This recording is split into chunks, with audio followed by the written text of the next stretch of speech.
अदानी अदानी अदानी अदानी अदानी। हिमाचल में सेब की बात होती है अदानी जी, कश्मीर में सेब की बात होती है अदानी जी, पोर्ट्स की बात होती है अदानी जी, एयरपोर्ट की बात होती है अदानी जी।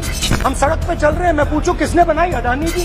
राहुल गांधी जी लगातार पीएम मोदी और गौतम अडानी की दोस्ती के बारे में देश को आगाह करते रहे। मैंने संसद में सरकार से कुछ आसान से सवाल पूछे, सबूत के साथ मैंने हमारे देश की फॉरेन पॉलिसी या कह लीजिए अदानी जी की बिजनेस एक्सपेंशन पॉलिसी पर कुछ सवाल पूछे। सरकार ने एक भी जवाब नहीं दिया। वे संसद में बताते हैं कि कैसे दोनों की दोस्ती ने अलग अलग मार्केट में अडानी का एकाधिकार बना दिया है। आज हर बिजनेस में सिर्फ अडानी का कब्जा है, फिर वो पोर्ट हो, खाने का सामान हो या फिर कुछ और। अब इसी लिस्ट में सीमेंट इंडस्ट्री भी शामिल हो गई है।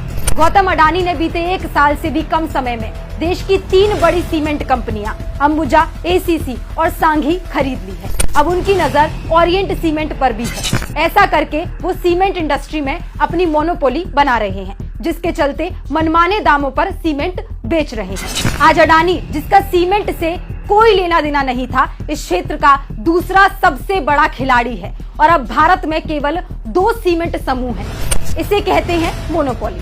आपको जानकर हैरानी होगी कि बीते 1 साल में सीमेंट बनाने का कच्चा माल 50% सस्ता हो गया है, लेकिन सीमेंट के दाम आज भी बढ़ रहे हैं। इसके चलते घर बनाने वालों का खर्च 20 से 25% बढ़ गया है। कच्चे माल की कीमत घटी, सीमेंट की बढ़ी।